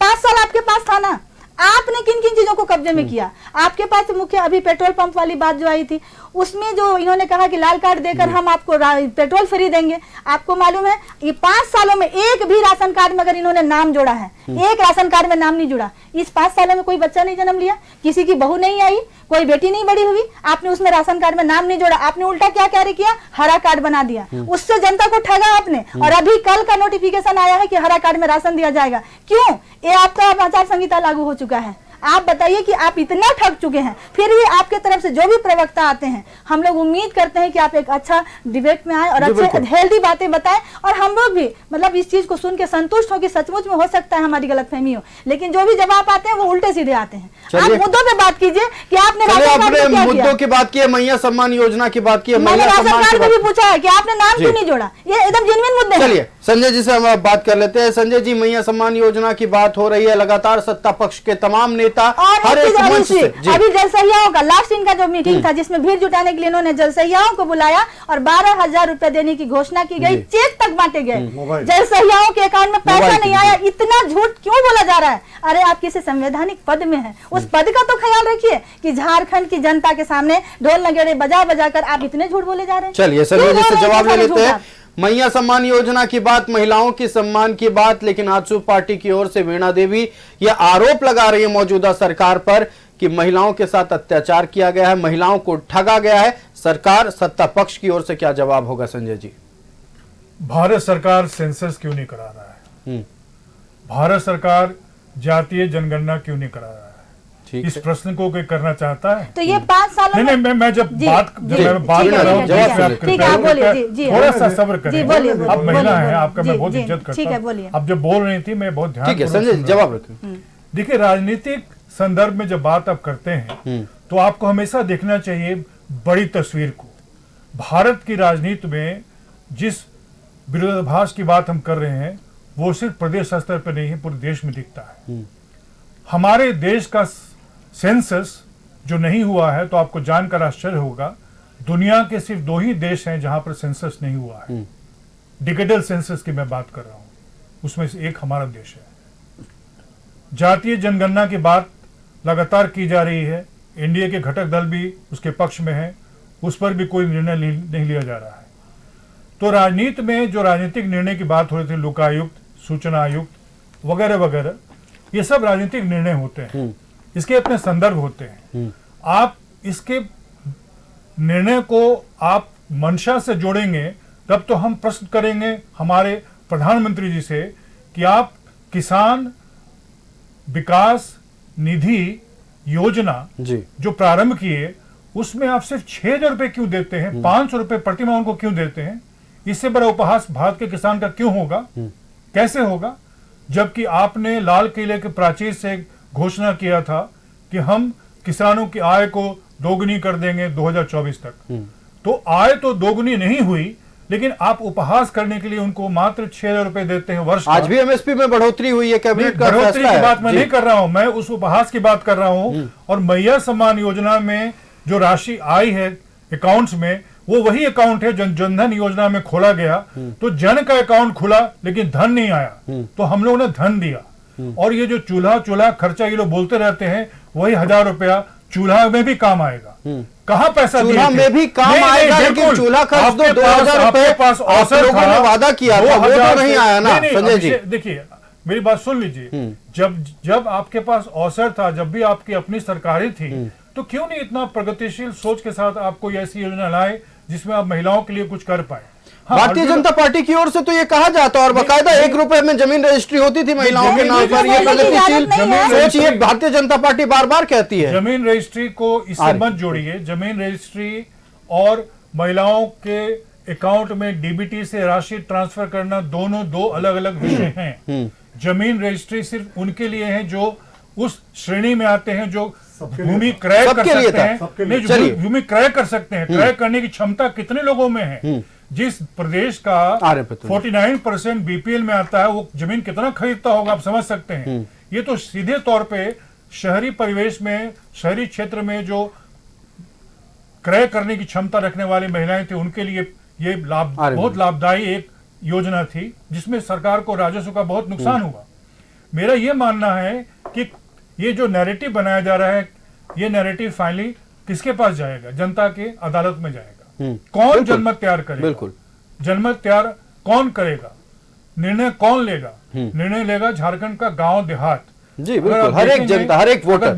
अगर देखेंगे तो शहरी और ग्रामीण झारखंड में बहुत अंतर है। बहुत अंतर है, क्योंकि अगर हम बूथों की ही बात कर ले तो करीब 25,000 ग्रामीण क्षेत्र में बूथ है और 5,000 के करीब शहरी क्षेत्र में। शहरी झारखंड का जो सोच है और ग्रामीण झारखंड की सोच है, दोनों में काफी अंतर है।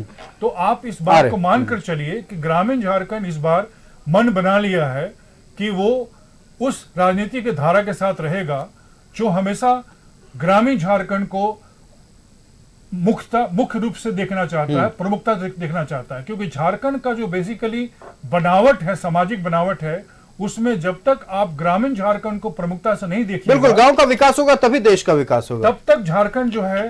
लेकिन सवाल यही है कि गांव के विकास के लिए सत्ता पक्ष की ओर से क्या किया गया? आर्य वीडा जी, प्रतुल जी कुछ कहना चाह रहे थे।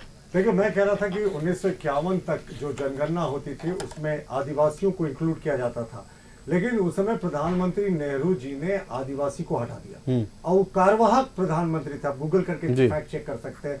2011 में ये जातिगत जनगणना हुई थी, जिसके जो सूक्ष्म थे कि आप एकदम माइक्रो लेवल पे किस जाति की कितनी जनगणना थी, इस सरकार ने ना तो उसमें जनगणना के लिए जो एजेंसी, नोडल एजेंसी थी, उसका सहारा लिया, वो भी टाइट एफएस हो गई।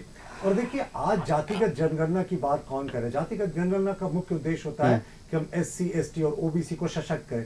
साहब, आपको याद है BP मंडल साहब ने 1980 में अपनी रिपोर्ट जमा की थी। 1979 में जनता पार्टी की सरकार ने उनको नियुक्त किया था कि वो एक सर्वे कर ले कि पिछड़ों को क्या आरक्षण देना चाहिए। उन्होंने 27% की अनुशंसा की थी। उस समय स्वर्गीय प्रधानमंत्री माननीय इंदिरा गांधी जी सत्ता में थी। 1980 से लेकर 1990 के बीच में कांग्रेस की 2 सरकारें थी फुल मेजॉरिटी की, स्वर्गीय इंदिरा गांधी जी की, स्वर्गीय राजीव गांधी जी की। दोनों ने मंडल कमीशन की रिपोर्ट को दबा कर रखा। तो अब पिछड़ों का हित कौन चाहता है, यह बताएं। अगर ये पिछड़ों के हितैषी होते तो इनकी तो फुल मेजॉरिटी की सरकार थी। और देश के इतिहास में तो एक ही बार किसी सरकार ने 400 सांसदों के साथ सरकार बनाई थी, वो स्वर्गीय राजीव गांधी जी की सरकार थी। फिर मंडल कमीशन की रिपोर्ट को क्यों दबा दिया? हद तो तब हो गई जब विश्वनाथ प्रताप सिंह के नेतृत्व वाली जो सरकार ने इसको लागू किया मंडल कमीशन को। तो सितंबर 1990 में तत्कालीन नेता प्रतिपक्ष स्वर्गीय राजीव गांधी ने पॉइंट बाय पॉइंट इसका विरोध किया। पिछड़ों को जो हक देने वाला मंडल कमीशन की रिपोर्ट से कहा, यह देश को बांटने वाला है और यह त्राहिमाम हो जाएगा, पॉइंट बाय पॉइंट। इसको देश को खंडित करने वाला बताया। और अब झारखंड की बात करें तो ये तो पिछड़ों को आरक्षण देने की बात करते थे ना, क्या हो गया साहब? आपने जातिगत जो सर्वे था आज तक तो आपने नोडल एजेंसी का सिलेक्शन नहीं किया। पिछड़ा आयोग इसको करेगा, अपने पिछड़ा आयोग के अध्यक्ष की भी नियुक्ति की। पिछड़ा आयोग ने कार्मिक को चिट्ठी लिखी, कैसे होगा? कार्मिक ने पिछड़ा आयोग को कहा कि आप सुझाव दे, दूसरे राज्यों का अध्ययन करके। आज तक चिट्ठी खेला जा रहा है, आज तक जातिगत जनगणना नहीं शुरू हुई जिससे पिछड़ों को आप पंचायतों में और तमाम जगहों पर आरक्षण दे सके। सुप्रीम कोर्ट में एक केस पेंडिंग था और इन्होंने तो पंचायत चुनाव बिना पिछड़ों को आरक्षण दिए करा लिया था आयुष।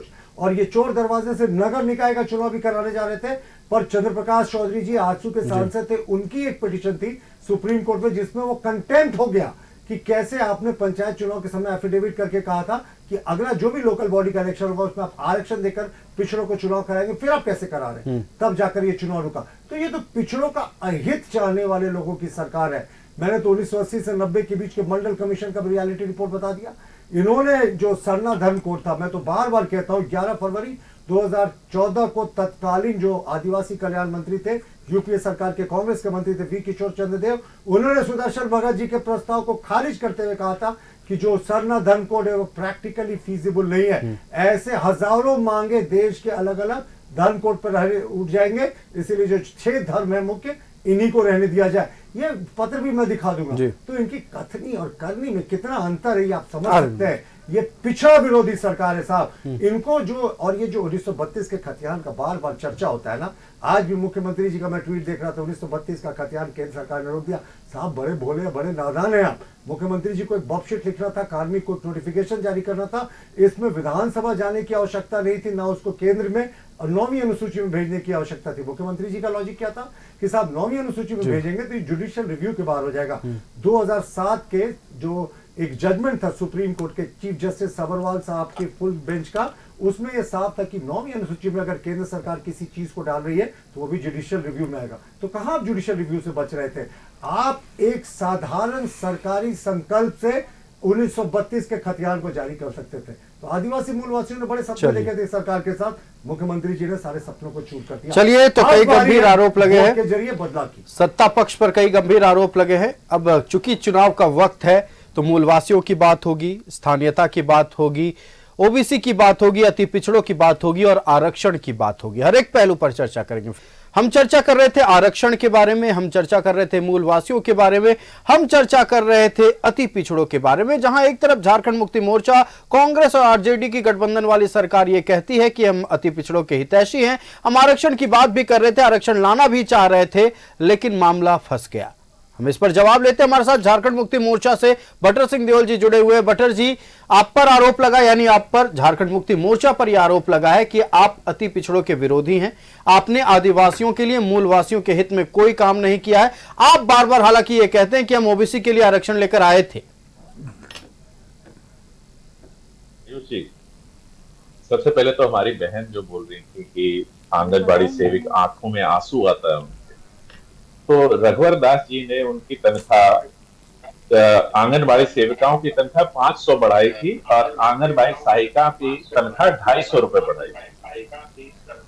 और हेमंत जी ने उसको 9700 रुपीज पर मंथ कर दिया और 4750 कर दिया, मतलब 1500 यहाँ बढ़ाया और 3500 वहां बढ़ाया। पिटवाया भी था। और जब ये हेमंत जी के, जब रघुवर दास जी की सरकार थी तो शायद इनके आंख के आंसू सूख चुके होंगे तब तक, क्योंकि इतनी तरस थी वहां पर।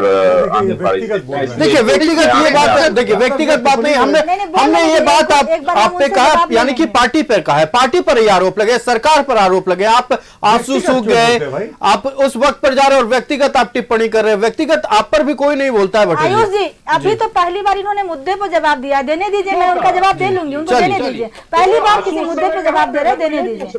आप बोले की सरकार में आंसू सूख गए होंगे क्योंकि इतनी सुननी थी वो सरकार, वो तो हाथी उड़ा रही थी। और कुछ बोल, आप जो बोल रहे हैं अति पिछड़ों और पिछड़ों की बात, तो देखिए हमने क्या किया, बट रोका किसने? हमने सब कुछ, अब ये बोल रहे हैं सिंपल एक नोटिफिकेशन से, अगर इतना बड़ा पॉलिसी मैटर एक सिंपल नोटिफिकेशन से हो जाता है। मैं 1932 आरक्षण के लिए नहीं बात कर रहा हूं। हाँ, बात ये करा रहे थे कि 2014 में कांग्रेस के एमपी ने विरोध किया, उसके बाद से 10 साल इनकी सरकार ने कुछ नहीं किया। कल्याण मंत्री एमपी आदिवासी कल्याण मंत्री ने रिजेक्ट कर दिया था सरना धर्मकोड को। आप बोले तो मैं वो पत्र दिखा दूं, रुके मैं आपको पत्र दिखाई देता हूँ। साल है 56 इंच सीने वाली नॉन बायोलॉजिकल पापा की फिर सरकार से 10 साल से अरे है देखिए ना। पापा मम्मी क्यों कर रहे नहीं हैं आया इस तरह वो? का ना। तो ये क्या किन शब्दों का इस्तेमाल कर रहे हैं आप बटर जी? देखिए आप सीधा सवाल आपसे किया गया था मूलवासियों को लेकर, अति पिछड़ों को लेकर, आप किन शब्दों का इस्तेमाल करने लगे? आप मोदी जी के मुंह से निकले हुए शब्दों को गलत बोल रहे हैं क्या? उन्होंने कहा ना मैं नॉन बायोलॉजिकल हूं।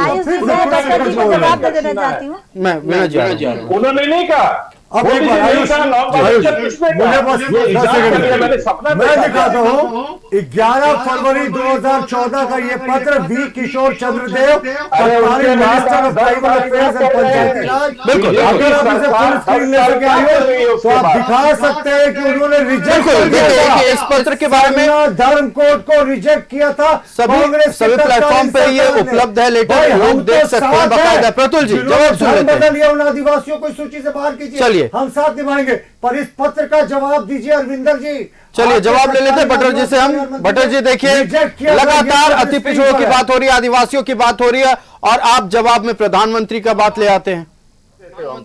आप बोलने नहीं देते हो, तुरंत आप ही बन जाते हो उनका बीजेपी स्पोक्समैन बन जाते हो। देखिए ये आरोप आप लगा लीजिए, कोई नया नहीं है। देखिए आप ये सर्टिफिकेट भी झारखंड मुक्ति मोर्चा बांट रही है, झारखंड मुक्ति मोर्चा आरोप भी लगा रही है मीडिया पर, झारखंड मुक्ति मोर्चा स्पोक्स पर्सन भी हम लोगों को बना दे रही है, और आने वाले 28 दिनों में और कई तरह के पद हमें मिलेंगे। हम तैयार हैं, आप सवाल का जवाब दे बस। मैं सवाल का जवाब दे रहा हूं कि जिस चिट्ठी की ये जिक्र कर रहे हैं, तो क्या बीजेपी उस चिट्ठी को डिसीजन को सही मान रही है पिछले 10 सालों से? हाँ या ना? उसके पूछना चाहता हूँ बीजेपी से वो डिसीजन वो सही मानती है, गलत मानती है? वो सही मानती है, प्रस्ताव लाते हुए कहा जिन्होंने धर्म बदल लिया उनको इस धर्म को अब कहाँ कहानी चली गई? मेरा सिंपल क्वेश्चन है। प्रतुल जी तो ये रिटर्न गिफ्ट दे रहे हैं। चलिए जवाब सुन लेते हैं, प्रतुल जी जवाब सुन लेते हैं। बटर जी बात पूरी करें। सिंपल क्वेश्चन है आयुष कि वो चिट्ठी, वो मंत्री जी की जो चिट्ठी का जिक्र कर रहे हैं, क्या उसे बीजेपी सही मानती है? अगर सही मानती है, आप सही मानते हैं, सवाल ये है आप सही मानते हैं? आदत हो गई है, डिमांड है अपने कांग्रेस की आपके सहमति से आप कर दीजिए ना भाई, हम तो आज चलिए हम झारखंड पर लौटते हैं। प्रतुल जी झारखंड पर लौटते हैं। झारखंड में अब 28 दिन यानी कि 1 महीने से भी कम का समय बचा हुआ है, हम झारखंड के मुद्दों पर बात करते हैं। बात पूरी करें बटर जी। मैं वही बोल रहा हूँ ना, 10 साल से इन्होंने तो कुछ नहीं किया, अभी डिमांड में फिर से जोर पकड़ा है, तो इस बार हम इन्होंने भी कुछ नहीं किया। ये भी शब्द का आना मतलब 5 सालों में आप लोगों को भी संदेह है कि आप लोगों ने कुछ नहीं किया है। केंद्र सरकार के पास ना पड़ा हुआ है, हम कर दे धर्म शर्म कोड, हमारे हाथ में, हमने तो कर ही दिया। वो किसको पास करना है? किसका अधिकार है सरना धर्म कोड पास करना? आप बता दो आयुष, किसका अधिकार है ये? चलिए देखिए सरना धर्म कोड पर आप सवाल उठा रहे हैं। चलिए प्रश्न अभी भी है कि जिन आदिवासियों ने हजारों वर्षों से मुगलों और अंग्रेजों के दमन के बावजूद अपनी परंपरा को जिंदा रखा, उनके लिए सरना धर्म कोड हो। जिन्होंने धर्म बदल लिया, इस बात का जिक्र पहले भी और इस बात पर चर्चा भी पहले न्यूजीलैंड भारत के इसी स्टूडियो में हो चुकी है। ऐसे लोगों को सरना धर्म कोड का लेकिन आरक्षण की जब बात हो रही थी, अति पिछड़ों की बात हो रही थी, संजय जी आ रहे हैं। प्रतुल जी देखिए वक्त की कमी है, अब आखिरी कुछ मिनट बचे हुए हैं। बटर जी अपनी बात पूरी करें जल्द। तो बोल ही रहेंगे। मेरी इन्होंने बड़े गंभीर आरोप बीना जी पे लगाए। व्यक्तिगत आक्षेप बात में यही है, आपको जिस फॉर्म में धर्म कोड पास करना है, एक बार पास कीजिए, फिर बात होगी। चलिए आप सरना धर्म कोड की बात कर रहे हैं, चलिए इस पर भी बात करेंगे। मैं अभी आपके लाइव टीवी में बोल रहा हूँ, बीजेपी सरना धर्म कोड के साथ है, लेकिन जिन्होंने धर्मांतरण कर लिया उसको बाहर कीजिए। चलिए बीजेपी तैयार है कि जिस फॉर्म में पास, बीजेपी तैयार है। अब जवाब दे बटर जी। बाहर कीजिए, उसमें क्रिश्चियन आ जाएंगे तो क्रिश्चियन से इनको प्रॉब्लम है। अरे क्रिश्चियन मुसलमान अभी तो कहा कि चलिए ये चर्चा, इस पर हम चर्चा करेंगे बाद में भी। वीणा जी के पास चलते हैं, वक्त की कमी है। वीणा जी आप कुछ कहना चाह रहे थे? आरोप, कई गंभीर आरोप लगे आजसू पर भी और निजी तौर पर भी बोल दिया आप तो बटर जी ने आप पर। जी मैं सबसे पहले बता दूं कि मेरी उम्र अभी बहुत ज़्यादा नहीं हुई है, मेरे आँख के आंसू नहीं सूखे हैं और भगवान की कृपा है कि ऐसी कोई दिन नहीं दिखाया कि मुझे आँख के आंसू सुखाने पड़े, क्योंकि मेरे पार्टी सुप्रीमो आंसू महिलाओं को बहुत सम्मान देते हैं। और सबसे इम्पोर्टेंट बात, मैं ये बोलना नहीं चाहती थी लेकिन बटर जी ने ये चीज़ बोलने के लिए मुझे मजबूर कर दिया। कल्पना सोरेन जी जब घर से बाहर आई थी क्या करती थी मंच पर? सिर्फ रोने का काम ही कर रही थी। लेकिन अभी जब सहायक पुलिस कर्मचारियों को, कर्मचारी महिलाओं को उनके घर के सामने पीटा गया, तब पारा शिक्षकों को पीटा गया, तब उनके आंख से एक भी आंसू नहीं आए। अभी उत्पाद सिपाही में दौड़कर न जाने कितने बच्चे, 20 बच्चे सब शहीद हो गए, मर गए। उनके माँ बाप के प्रति उनकी संवेदना नहीं व्यक्त की, वो नहीं रो पाई। तो फिर आप बीना जी से क्यों पूछ रहे हैं कि मेरी आंसू सूख गई? आप कैसे झारखंड की जनता पूछना चाहती है कि बताइए कि आपने जो कहा कि 1 रुपए में बीजेपी ऑनलाइन ये करा रही थी, रजिस्ट्री करा रही थी, आप मुझे बताएं कि अभी जो आप गांव की बात कर रहे थे ना, गांव में हम जाएंगे चुनाव तो गांव की जनता जरूर पूछेगी आपसे कि जो इसका 20 एकड़ जमीन है उसका कुल रकबा 0-0 हो गया है और उसको ऑनलाइन कराने के लिए एड़ी चोटी एक कर दिए, लेकिन आपने कितना कराया? करप्शन की भी हद होती है साहब। झारखंड की जनता के पास जमीन है, वो ऑनलाइन करा नहीं सकती है। इसका जवाब पहले मुझे दे दे। वन पट्टा आपकी सबसे बड़ी महत्वाकांक्षी योजना थी, कहाँ गई वन पट्टा योजना? ये भी पूछेगी झारखंड की जनता आपसे, ग्रामीण जनता पूछेगी, क्योंकि ग्रामीण के पास ही वन भूमि है। और आपसे जानकर झारखंड की जनता ये भी पूछेगी कि आपने जो 5 साल में इतने ठग के हम लोगों को पैसा जमा किया बालू का, वो बालू का पैसा आपने कहाँ रखा? आपसे झारखंड की जनता इस बार जरूर पूछेगी कि आप जो मैया सम्मान योजना दे रहे हैं, क्या उन मैयाओं को पानी प्यास नहीं लगता है? क्या उनके बच्चों को पानी प्यास नहीं लगता है? नल जल योजना कहाँ गई? आपने जो अबुआ आवास लाया इतना आनंद फानन में, अगर आप नल जल योजना पूरा कर दिए होते साहब तो आज आपके पास बोलने के लिए कुछ तो होता। आप नल जल का जिक्र किया तो जल जीवन मिशन पर भी हम बात करेंगे, बात पूरी करें वीणा जी। दूसरा बात मैं कर रही थी कि अभी आप लोगों को चाहिए सरना कोड और आदिवासियों का जो एक ड्रेस है, उस ड्रेस को पहनकर मांदर की थाप और बुंडू की मिठास, यही आदिवासियों की पहचान रही है। लेकिन उस कपड़े को पहन लेने मात्र से आप आदिवासी हितैषी नहीं हो जाते हैं। क्यों नहीं लागू किया आपने पेशा कानून? पंचायत प्रतिनिधियों पे केस हुआ है, आप एक बार एक सर्वे कर लीजिए, पूरे झारखंड पे जितने पंचायत प्रतिनिधियों पर इस बार केस हुआ है ना, उतना कहीं नहीं हुआ, इंक्लूडिंग मी ऑल्सो। मुझ पे भी हुआ है। आपको बुलाया जाता है, वहां पे आप जाते हैं, उसके बाद पंचायत पे केस होती है। आप बताइए कि पंचायत प्रतिनिधि क्या नहीं जाए वहां पे फैसला करने? आपकी कैसी सरकार है? और आप सब आरोप लगाते हैं दूसरी साधारण सी कार्यकर्ता महिलाओं पे कि आपके आंसू सूख गए। अरे आपके आंसू सूख जाना चाहिए झारखंड की परिस्थितियों को देखकर। आप किसी महिला से बात कर रहे हैं, मैंने अभी कभी किसी को भी अनुचित बात कहा है आयुष जी? जब से मैं आई हूँ, जब से मैं आती हूँ, मैंने कभी किसी से नहीं कहा। झारखंड के मुद्दों पे बात करना आजसू सिखाती है कि सम्मान करना सीखे झारखंड की, क्योंकि जेएमएम और आजसू झारखंड की माटी की पार्टी है। दर्द होता है आजसू को, लड़ाई लड़ के राज्य अलग किए हैं, तो राज्य की जनता अगर परेशान होगी, त्रस्त होगी, तो जरूर हम परेशान होंगे। आपके यहाँ पे आरक्षण सुदेश महतो जी दिए पंचायती राज में 50% का, जिसके बदौलत आज आपके प्रमुख आदिवासी हैं, क्या अधिकार मिला है उनको? सिग्नेचर अथॉरिटी तक नहीं है उनको। और आप बात करते हैं महिलाओं के सम्मान की, कितनी महिलाओं को आपने सम्मान दे दिया? ये सारे बड़े सवाल हैं। कल्पना सोरेन जी भी दे आकर आगे, और आज तक किसी भी सवाल का जवाब जेएमएम की तरफ से नहीं आती है। लेकिन अभी बड़े बड़े प्रेस कॉन्फ्रेंस करके ये बोला जा रहा है कि चुनाव सही समय पर नहीं हो रहा है। आपने सही समय पर कौन सी योजना पूरी कर दी?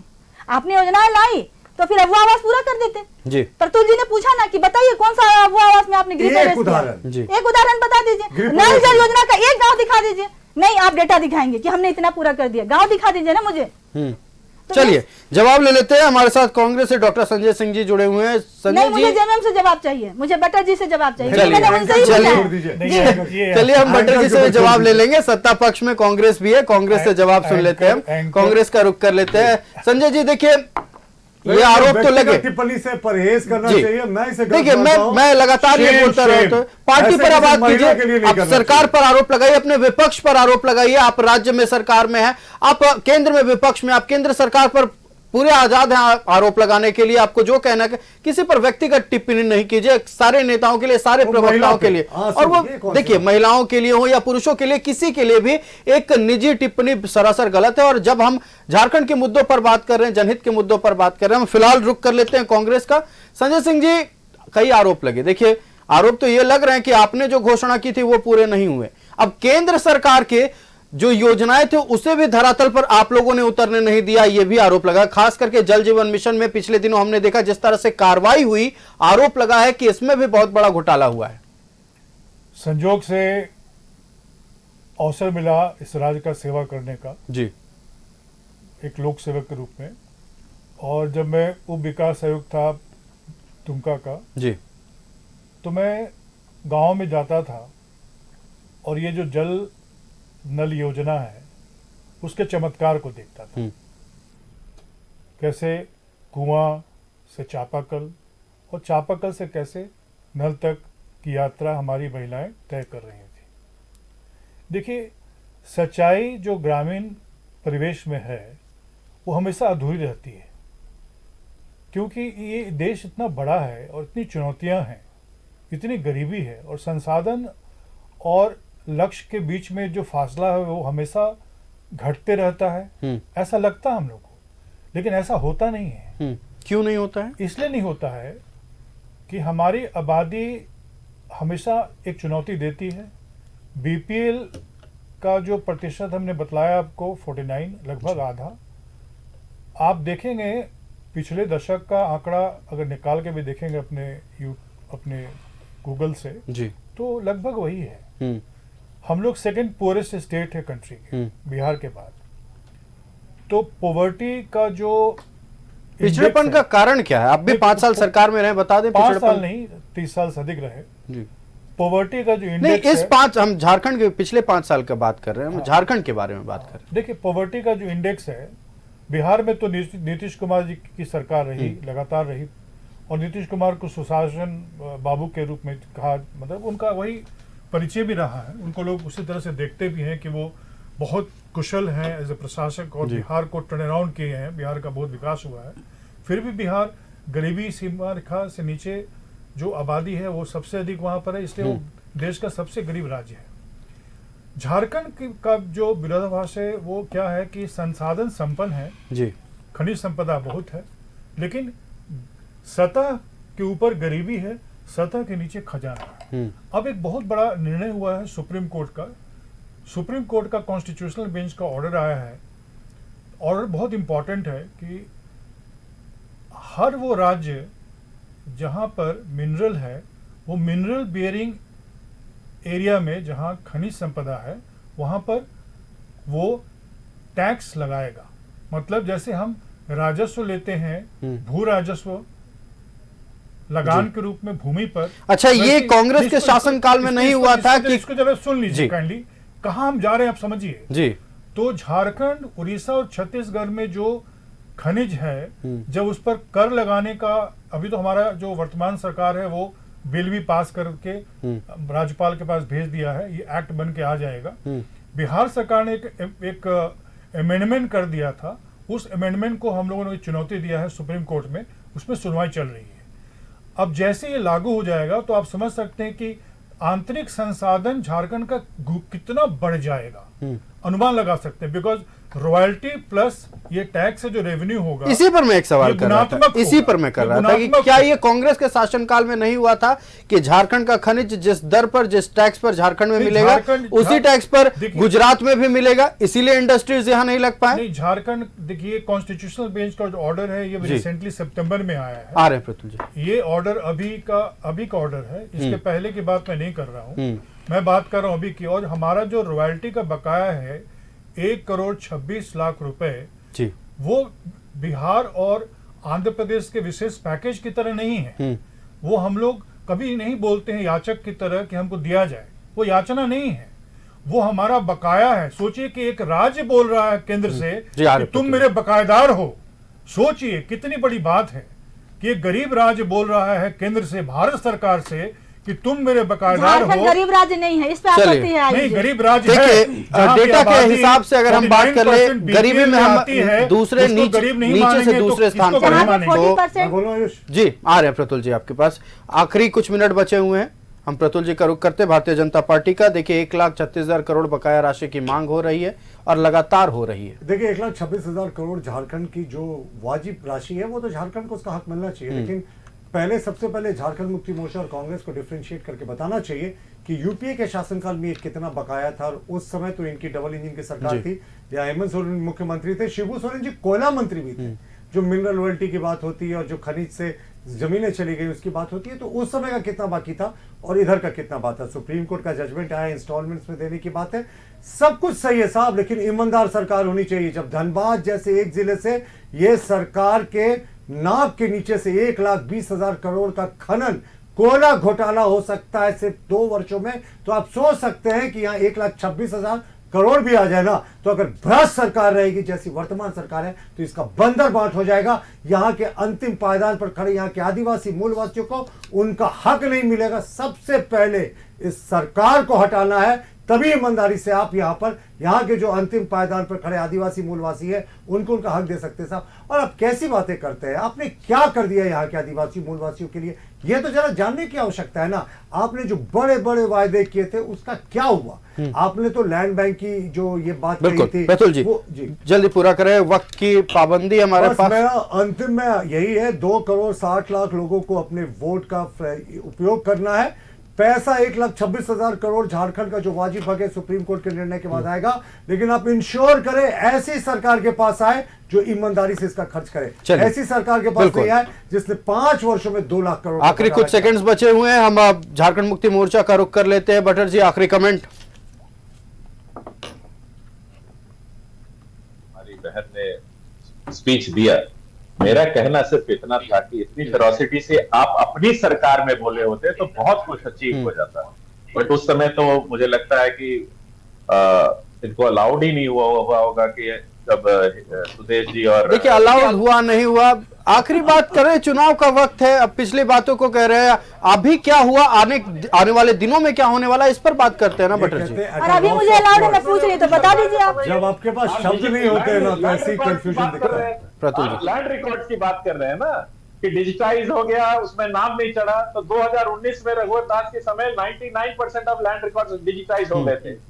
आज हमने आज नहीं चढ़ाया कि उस समय नहीं चढ़ाया, रघुवर दास ने नहीं चढ़ाया तो 5 सालों में आपको भी तो कुछ करना है। आपको मालूम है कितना कॉम्प्लिकेटेड है, 2 लाख करोड़ का घोटाला, डिजिटाइज करने के बाद चेंज करना कितना प्रोसेस है, वो उस समय क्यों नहीं बात उठाई? चलिए अतीत में क्या हुआ इस पर जरूर बातचीत होगी। आने वाले 28 दिनों के बाद पहले चरण का मतदान होगा, जनता तय करेगी कि आने वाले 5 सालों में कौन उनकी सेवा करेगी। जनता शीर्ष पर किसको बैठाती है, इस बार किसे जिताती है, सत्ता की कुर्सी तक किसे पहुंचाती है, यह तो खैर 23 नवंबर को पता चल पाएगा, लेकिन आने वाले 28 दिन राजनीतिक उठापटक देखने को मिलेंगे। फिलहाल अलग अलग गठबंधन सीट शेयरिंग के फॉर्मूले को तय करने में जुटी हुई है। एनडीए में लगभग तय हो चुका है, इंडी ब्लॉक भी उम्मीद है, कल गुरुवार है, कल मुख्यमंत्री के साथ कांग्रेस की, आरजेडी के और माले के नेताओं की बैठक है। अब देखना यह है कि सीट शेयरिंग का फॉर्मूला वहां क्या तय होता है, लेकिन निश्चित तौर पर अगले 28 दिन बेहद रोचक होने वाले। हम अपने अतिथियों का धन्यवाद कर दें। हमारे साथ भारतीय जनता पार्टी से प्रतुल शाहदेव जी जुड़े हुए थे। प्रतुल जी बहुत धन्यवाद न्यूज 11 भारत को समय देने के लिए। वीणा देवी जी हमारे साथ आजसू से जुड़ी हुई थी। वीणा जी बहुत धन्यवाद न्यूज 11 भारत को समय देने के लिए। डॉक्टर संजय सिंह हमारे साथ जुड़े हुए थे कांग्रेस से। संजय जी बहुत धन्यवाद न्यूज 11 भारत को समय देने के लिए। और